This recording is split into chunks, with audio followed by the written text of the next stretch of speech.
열왕기하 20장 5절 말씀을 우리 다 같이 봉독하겠습니다. 너는 돌아가서 내 백성의 주권자 히스기야에게 이르기를 왕의 조상 다윗의 하나님 야훼의 말씀이 내가 내 기도를 들었고 내 눈물을 보아노라. 내가 너를 낫게 하리니 내가 3일 만에 야훼 성전에 올라가겠고. 아멘. 자, 오늘 본문 말씀을 중심으로 해서 치유의 주님을 바라보라 라는 제목으로 함께 은혜를 나누기 원합니다. 우리가 예수님을 믿고 예수님을 구주로 모시며 우리가 신앙생활하며 살아가는 동안에 하나님은 우리에게 때때로 많은 은혜를 주시죠. 우리가 인생을 살면서 주님께 전적으로 의지하며 살아가면 어려운 일이 닥칠 때마다 주님은 우리에게 피할 길을 열어주시며 능히 우리가 감당할 수 있는 그 능력을 또 우리에게 주셔서 우리가 하나님의 도움 없이는 이 세상을 살아갈 수가 없는 이 인생을 살게 되는 것입니다. 이 많은 세상 사람들은 하나님이 함께 하지 않기 때문에, 그리고 종교를 갖고 있다고 한다 해도 진리이신 예수님 믿는 것이 아니라 우상을 섬기기 때문에 그들의 삶 속의 인생 가운데는 이 하나님이 역사하시는 놀라운 기적들이 일어날 수가 없겠죠.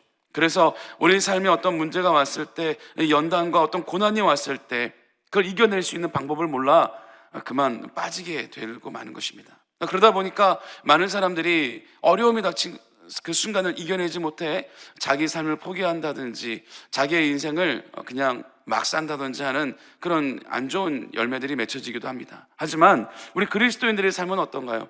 우리 삶에 어떤 고난이 오거나 문제가 왔을 때 우리 주님으로 말미암아 우리가 그 상황을 이겨낼 수가 있는 방법을 알기 때문에 말씀 속에 또 하나님의 역사와 우리 인생에 직접 개입하심으로 인하여 우리가 그 어려움 가운데 이겨낼 수가 있는 그러한 삶을 살고 있기 때문에 큰 은혜를 받고 있는 것입니다.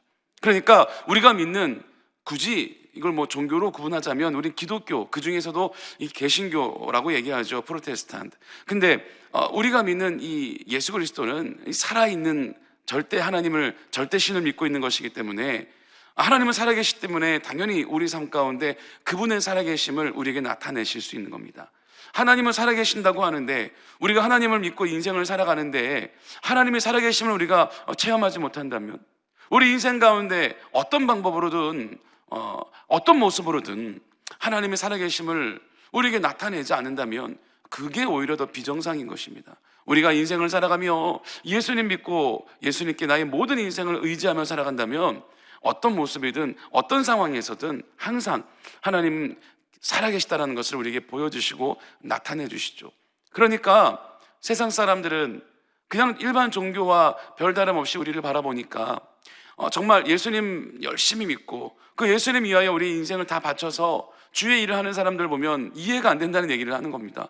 어떻게 저렇게 광적일 수가 있을까? 그런데 그것은 광적인 것이 아니라 하나님은 분명히 살아계시고 우리와 함께 소통하시고, 요즘 우리 젊은 지체들 사이에서 이 소통이 굉장히 중요하거든요. 서로 쌍방 이 소통이 돼야지 인생을 살아갈 수가 있는 것입니다. 한쪽에서만 맹목적인 외침이 있고 다른 한쪽에서는 묵묵부답이면 그것은 정상적인 관계가 될 수 없고 요즘 인생을 살아갈 수가 없는 겁니다. 소통이 굉장히 중요한데 우리가 믿는 예수 그리스도는 살아계시기 때문에 항상 우리와 소통하시죠. 또 그렇게 하기를 원하십니다. 그래서 우리가 주님을 믿고 살아가는 동안 누구나 하나님의 살아계심은 다 우리가 깨닫고 체험하며 살아가는 것이죠. 그러니까 주님을 떠날 수가 없는 것입니다. 우리가 한번 주님께 그 사랑에 우리가 푹 빠지고 나면, 그 주님 살아계심을 우리가 또 경험하고 나면 절대 우리가 그분을 떠나서는 살아갈 수가 없는 것입니다. 수많은 하나님께서 우리에게 주시는 그 은혜와 놀라운 기적이 있는데 오늘 본문에 보니 하나님의 치유에 대해서 나오고 있습니다.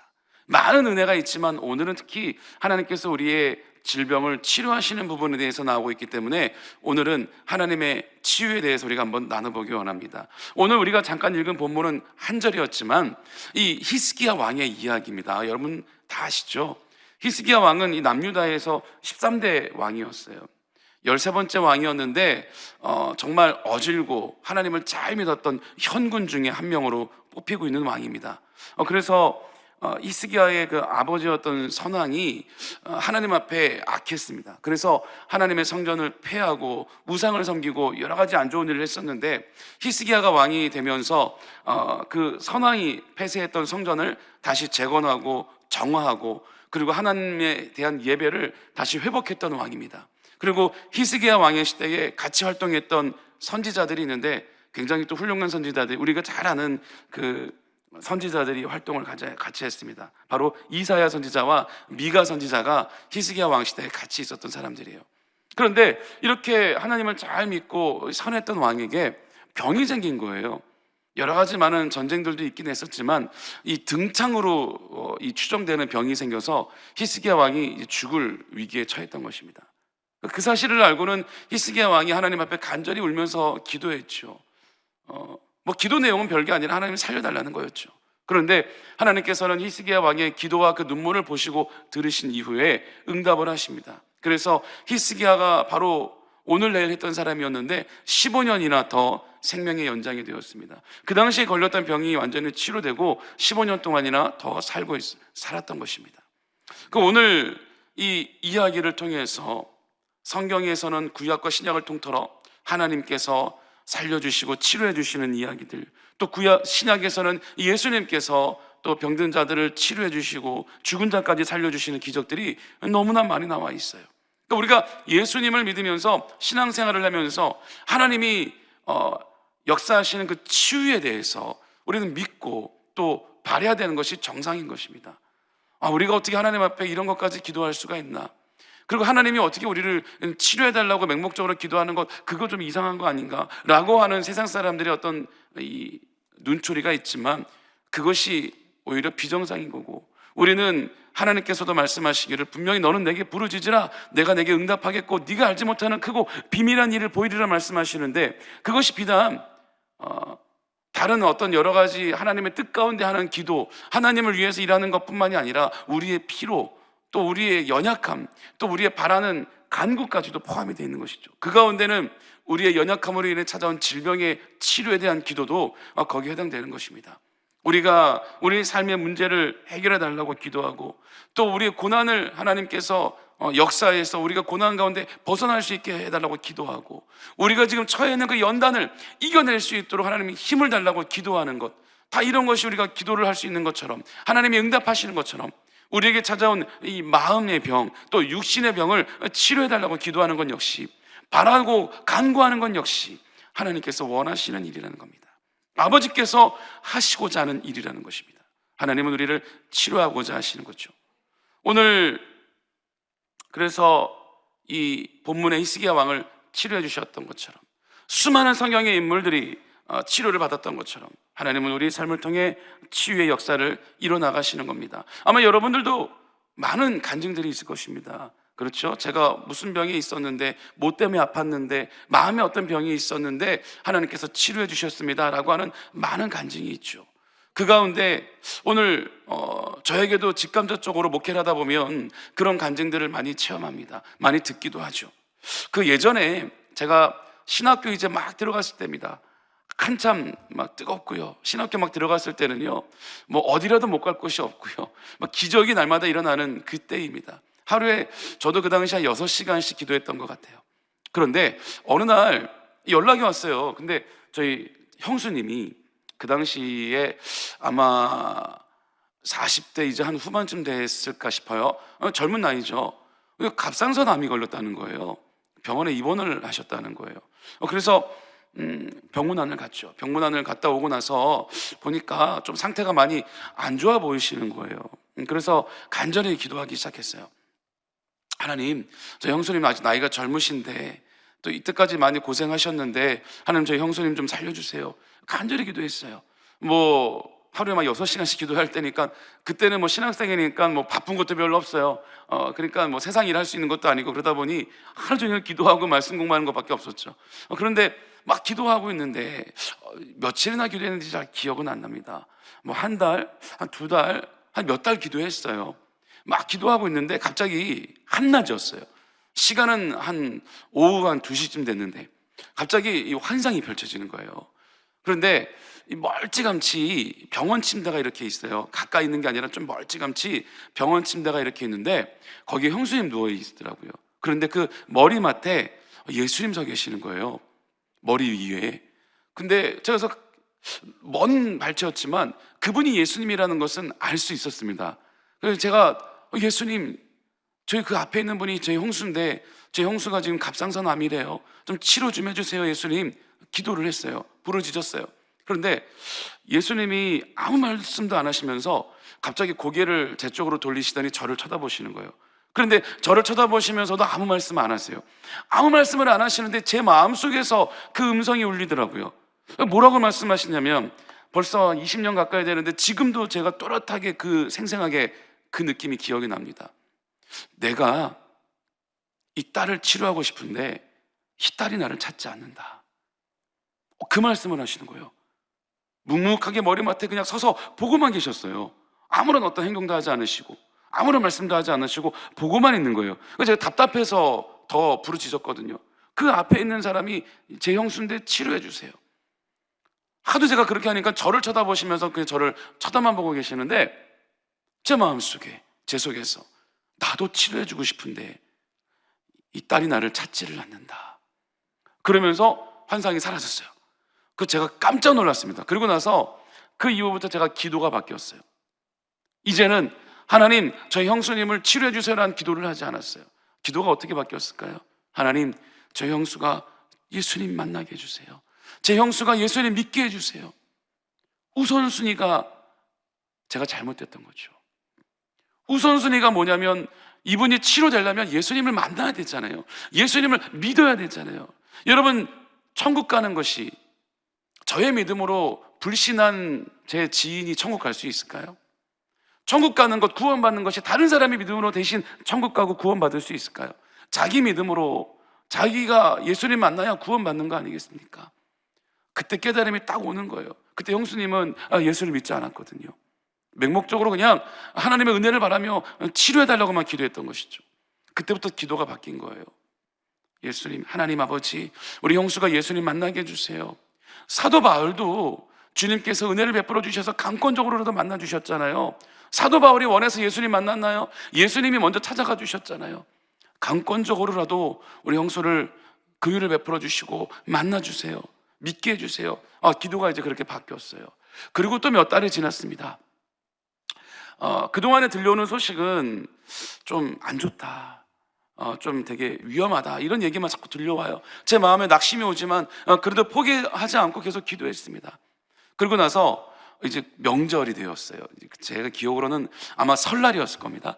구정 명절이 되어서 저는 이 여성분들처럼요, 명절 증후군이 있었어요. 명절 증후군이 뭔지 아세요?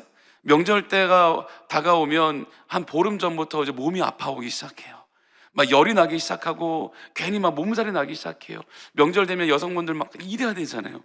그러니까 막 그게 너무 한 보름 전부터 이 몸이 아파온다고 막 온갖 스트레스 때문에. 저도 그런 게 있었어요. 저는 왜 그러냐면, 저희 가족들, 친척들이 다 모이면 제가 이제 목사니까 설교를 해야 된단 말이에요. 뭐 전도사 때부터 설교를 했어요. 그런데 제가 이 목회자가 되기 전에 저의 삶을 어릴 때부터 저희 가족들은 다 알고 있잖아요. 예수님도 고향에 가셔서 배척당하신 것처럼, 인정받지 못하셨던 것처럼, 저 역시도 그게 너무 어려운 거예요, 마음이. 저의 과거와 저의 어릴 때부터 모든 걸 알고 있는 분들한테 가서 이 목회자라고 이 설교하고 기도하고 예배를 인도하는 게 굉장히 마음에 부담이 오는 거예요. 근데 그 가운데는 또 다 예수 믿는 분들만 있는 것도 아니었거든요. 반은 또 불신자 가족들이 있어요. 그러니까 굉장히 마음이 어려워요. 저희 아버지가 제일 큰 집이라서 아버지의 이 뜻에 따라서 막 예배를 드리고 제사를 다 없앴지만, 그래도 그거에 계속 불만을 갖고 계셨던 분들도 계셨거든요.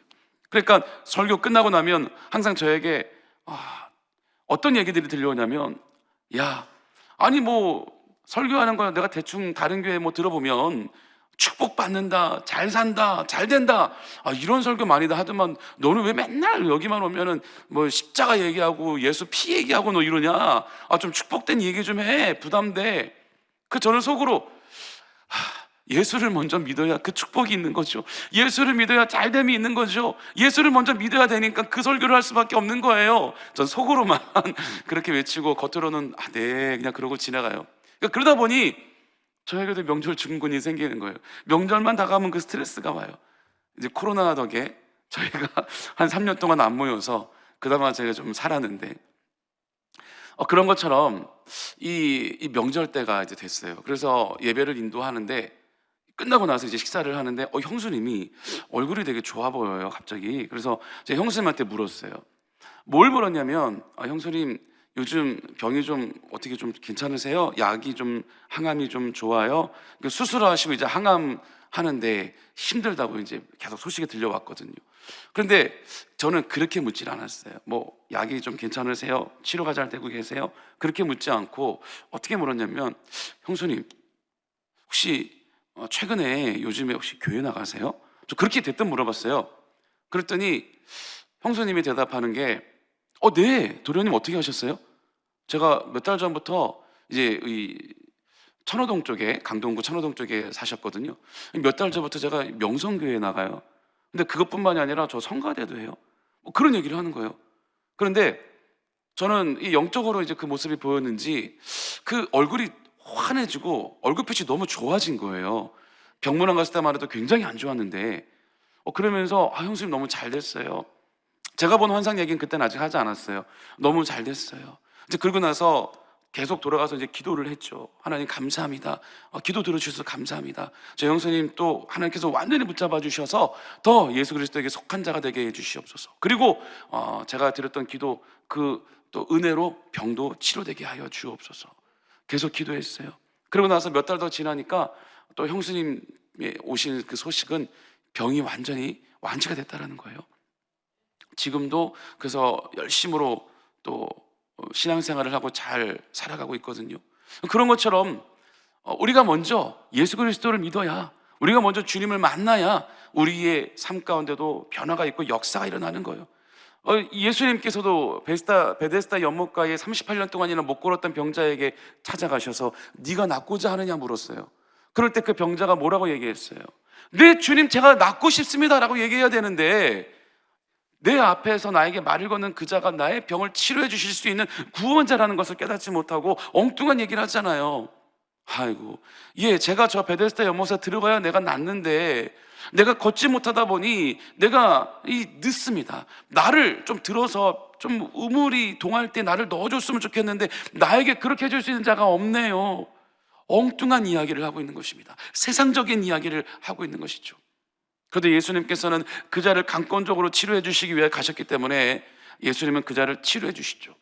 여러분, 그것은 모두에게 있는 은혜는 아니죠. 우리가 먼저 예수님을 만나고 먼저 예수님과 우리가 소통이 되고 하나님의 자녀의 신분이 우리가 되어야 하나님의 그 은혜도 우리가 받아 누릴 수 있는 것입니다. 여러분 주변에 아픈 분들 인해서 우리가 또 기도하고 중보하는 분들이 있다면 저처럼 기도를 한번 바꿔보세요. 만약에 그분이 믿지 않는다면 맹목적으로 치료해 주세요 라기보다도 먼저 우선순위, 그분이 예수님 만나고 믿게 해주세요. 그럴 때 예수님을 믿고 그 영혼이 구원받으면요, 그 병이 치료되든 안 치료되든 사실 그것은 두 번째 문제입니다. 그 영혼이 구원받고 영혼이 잘 되면요, 비록 그리 아니하신다 할지라도, 비록 치료되지 않는다 할지라도 그 사람의 몸과 마음과 영혼은 이미 그 병을 초월할 것입니다. 뛰어넘을 것이에요. 그 영혼이, 우리도 다 그런 삶을 살고 그런 체험이 있는 것처럼 그들 역시도 그런 삶을 살 수가 있을 것입니다. 그렇기 때문에 먼저 영혼이 잘 되는 것이 우선이죠. 그래야지 우리의 삶이 잘 되고 내 몸이 건강해지는 것입니다. 그것이 바로 우리 삼중 축복 아닙니까? 여러분, 오늘 이 교제, 우리 새벽 교제에도 보면 어떤 좀 목사님도 이런 비슷한 간증이 있더라고요. 나겸일 목사님이라고 여러분들 아시죠? 인천 주한장로교회 담임 목사님이시죠. 이 30여 년 전에 한참 교회가 이제 막 부흥하는 어느 날 몸이 안 좋아서 병원에 가셨대요. 검사해 보니까 급성 간암 판정을 받으신 거예요. 그래서 병원에서 얼마 못 산다고 그랬대요.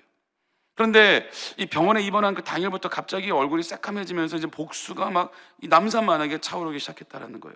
그런데 이 목사님의 고백이, 내가 죽는 건 두렵지 않지만 이 남겨질 가족들과 이제 막 부흥하기 시작했는데 이 성도들을 생각하니까 기가 막히고 황망했다 그래요. 그래서 하나님의 말씀 붙잡고 간절히 기도했대요. 제 간을 창조하신 하나님, 하나님이 역사하시면 제 간이 나을 줄 믿습니다. 믿음의 기도는 병든 자를 구원하리니 주께서 그를 일으키시리라 라는 그 약속의 말씀을 믿습니다. 간절히 기도하셨대요. 그런데 어느 날 새벽에 갑자기 이 뱃속에서 꾸르륵 꾸르륵 하는 막 소리가 나고 막 요동이 나더니 이 시꺼먼 핏덩어리들이 막 쏟아져 나오기 시작했대요.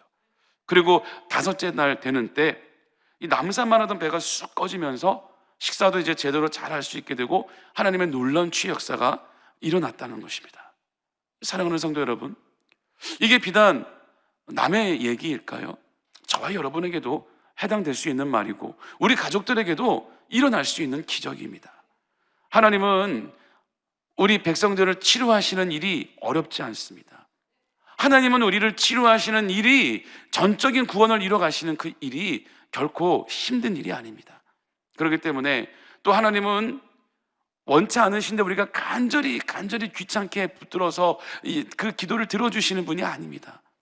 우리의 기도를, 작은 신음까지도 들으시고 우리가 기도할 때 그 즉시 우리의 기도를 응답해 주시는 분입니다. 여러분, 우리가 주님 앞에 우리의 문제를 놓고 간절히 기도한다면, 우리 주의 말씀 붙잡고 우리가 주님께 기도한다면 우리의 병도 치료될 뿐만이 아니라 병으로, 의술로도 잘 치료되기 힘든 우리 마음의 병, 우리 안에 쓴뿌리, 그 부분까지도 주님은 완전히 치료하시고 우리의 마음을 새롭게 하시고 우리의 육신을 새롭게 하시는 야훼라파 치료의 하나님인 줄 믿습니다. 오늘도 이런 놀라운 치유의 역사가, 야훼라파의 그 능력이 충만하게 임하시기를 우리 예수님의 이름으로 축원합니다. 기도하겠습니다. 사랑의 하나님 아버지, 감사합니다. 하나님, 오늘도 우리가 주님을 믿고 의지하며 살아가는 가운데 하나님의 놀라운 구원에, 하나님의 놀라운 그 치유의 역사가 우리 삶 가운데 이루어지기를 원합니다. 하나님, 우리의 간절함 통하여 주님, 우리의 간구를 주님 들어 응답하여 주시고 우리 영의 연약함을 강함으로 바꿔주셔서 오늘도 치유의 역사가 우리 삶 가운데 나타나고 넘쳐나게 하여 주시옵소서. 또 우리가 기도하는 우리의 또 가까운 지인들이나 또 우리의 기도하는 또 태신자들을 품고 기도할 때 하나님, 그들에게도 은혜와 긍휼이 임하게 하여 주시고 놀라운 하나님의 살아계심을 체험하게 하여 주시며 놀라운 역사, 전인적인 구원이 이루어지게 하여 주시옵소서. 오늘도 우리가 예수님의 사랑을 전함에 부족함이 없는 하루가 되게 하여 주시고 예수의 향기를 흩날림에 부족함이 없는 복된 하루가 될 수 있도록 역사하여 주시옵소서. 아버지 하나님, 우리가 예수님의 이름으로 기도하고 선포하는 것마다 놀라운 역사와 기적이 일어날 줄 믿습니다. 오늘도 주님 영광 받아 주시옵소서. 감사드리며 예수님의 이름으로 간절히 기도드립니다. 아멘. 하늘에 계신 우리 아버지여, 이름이 거룩히 여김을 받으시오며 나라가 임하시오며 뜻이 하늘에서 이루어진 것 같이 땅에서도 이루어지이다. 오늘 우리에게 일용할 양식을 주시옵고 우리가 우리에게 죄 지은 자를 사하여 준 것 같이 우리 죄를 사하여 주시옵고 우리를 시험에 들게 하지 마시옵고 다만 악에서 구하시옵소서. 나라와 권세와 영광이 아버지께 영원히 있사옵나이다. 아멘. 할렐루야. 이제 우리 기도하는 시간입니다. 우리 나라와 민족을 위해서 함께 기도해 주시고 우리 여의도 순복음교회와 세워주신 이용훈 대표 총회장님 위해서 또 우리 여의도 순복음 분당교회와 또 세워주신 우리 황선옥 담임 목사님 건강과 사역을 위해 또 우리 선교사님들을 위해 여러분들의 모든 기도 제목들이 오늘 응답되기 위해 우리 다 같이 주여 삼창하시며 함께 기도하겠습니다. 주여, 주여, 주여.